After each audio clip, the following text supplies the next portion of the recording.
आजकल जब भी टेक्नोलॉजी का नाम आता है तो दिमाग में क्या आता है? स्पीड, गीगाबाइट्स, पावर, है ना? लेकिन क्या तरक्की का मतलब हमेशा यही होता है? आइए आज की इस बातचीत में हम इतिहास के पन्नों को पलटते हैं और एक बिल्कुल अलग तरह की टेक्नोलॉजिकल एडवांसमेंट को देखते हैं। चलिए इस एक सवाल से शुरुआत करते हैं। अक्सर हम ये मानकर चलते हैं कि टेक्नोलॉजी की तरक्की एक सीधी लाइन में होती है, जहां हर नई चीज पुरानी से बेहतर ही होगी। पर क्या वाकई ऐसा है? देखिए, आज हमारी दुनिया रफ्तार और पावर के पीछे भाग रही है। लेकिन जरा सोचिए, क्या हमेशा से ऐसा था? अगर हम प्राचीन भारतीय इंजीनियरिंग को देखें तो उनके आदर्श, उनके सिद्धांत एकदम अलग थे। वो टिकाऊपन यानी ड्यूरेबिलिटी पर जोर देते थे, प्रकृति के साथ तालमेल बिठाने पर और गहरी समझ पर। ये दो अलग-अलग दुनियाओं की सोच का टकराव है। तो चलिए अपने पहले हिस्से की तरफ बढ़ते हैं। हम एक बहुत ही मॉडर्न प्रॉब्लम से शुरू करेंगे, धातु का खराब होना, उस पे जंग लगना, और फिर देखेंगे कि हजारों साल पहले इसके क्या समाधान खोजे गए थे जो आज तक कायम है। ये जो नंबर है, ये दिल्ली के मशहूर लौह स्तंभ का है। 1600 साल दिल्ली की भयंकर बारिश और चिलचिलाती गर्मी में खड़े रहने के बावजूद भी इस पर जंग का एक भी दाग नहीं है। सवाल यह है कि ये हुआ कैसे? तो इसका राज छिपा है एक कमाल की केमिस्ट्री में, जिसे मॉडर्न साइंस आज भी पूरी तरह समझने की कोशिश कर रहा है। असल में ये एक सेल्फ हीलिंग प्रोसेस है। इसे बनाने वालों ने जानबूझकर ज्यादा फास्फोरस वाले लोहे का इस्तेमाल किया। इससे हुआ ये कि स्तंभ की सतह पर मिसावा व्हाइट नाम की एक पतली ना दिखने वाली सुरक्षा की परत बन गई।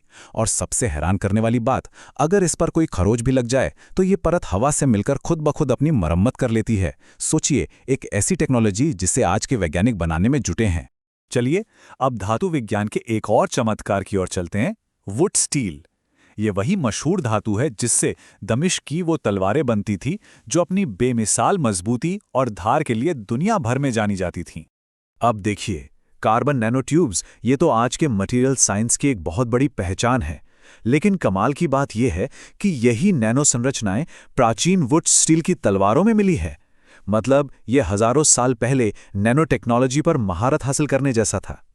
यही कार्बन नैनोट्यूब्स स्टील को एक सुपर प्लास्टिक क्वालिटी देते थे। अब इसका मतलब क्या है? इसका मतलब ये कि तलवार अविश्वसनीय रूप से मजबूत थी, लेकिन साथ ही लचीली भी थी। ये दो गुण एक साथ पाना आज भी मटेरियल साइंस के सबसे बड़े लक्ष्यों में से एक है। इसीलिए इन तलवारों के बारे में कहा जाता था कि ये इतनी तेज थी कि हवा में तैरते रेशमी रुमाल को भी आसानी से काट सकती थी। चलिए अब अपने दूसरे खंड पर चलते हैं।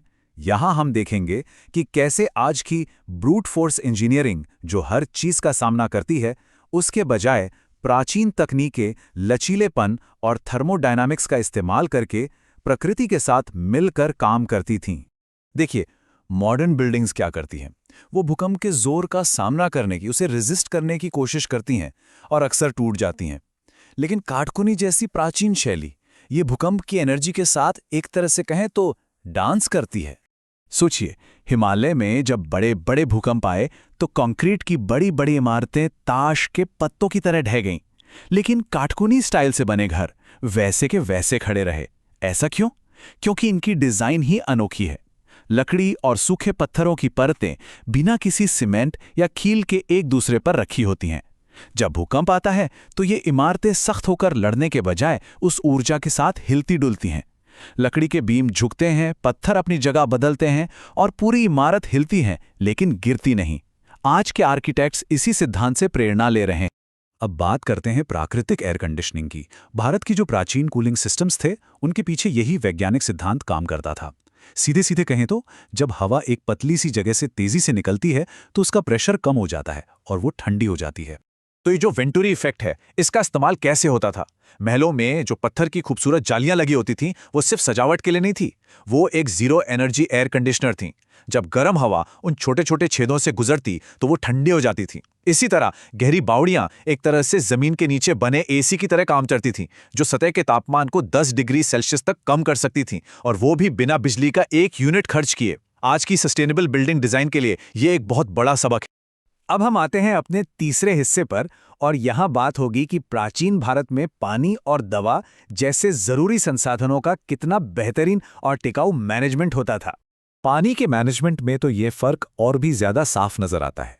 एक तरफ थीं प्राचीन प्रणालियां जो विकेंद्रीकृत और टिकाऊ थीं। जोड़हर जैसी मिट्टी के बांध जमीन के नीचे पानी को वापस भरते थे, उसे रिचार्ज करते थे।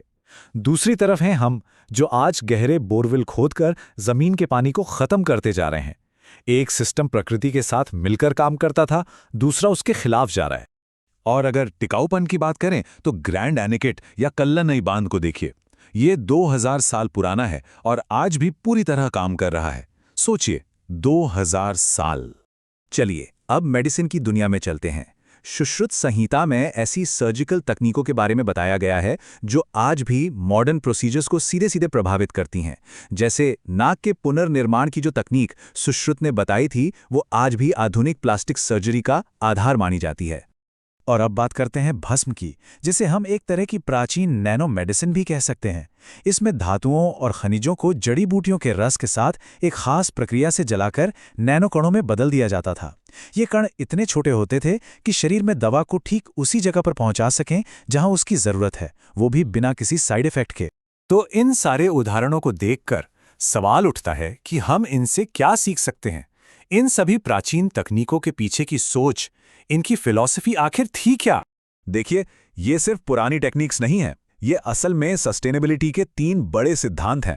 पहला, जीरो वेस्ट, सब कुछ स्थानीय और दोबारा इस्तेमाल हो सकने वाली चीजों से बना था। दूसरा, मेंटेनेंस फ्री डिजाइन, चीजें कुछ सालों के लिए नहीं बल्कि सदियों तक चलने के लिए बनाई गई थी, जो आज की यूज एंड थ्रो वाली सोच के बिल्कुल उलट है। और तीसरा, प्रकृति के साथ एकीकरण, मतलब प्राकृतिक ताकतों से लड़ने के बजाय उनके साथ मिलकर काम करना। तो आखिर में सवाल ये नहीं है कि ये तकनीकें कितनी पुरानी थीं, बल्कि ये है कि वे कितनी एडवांस थीं।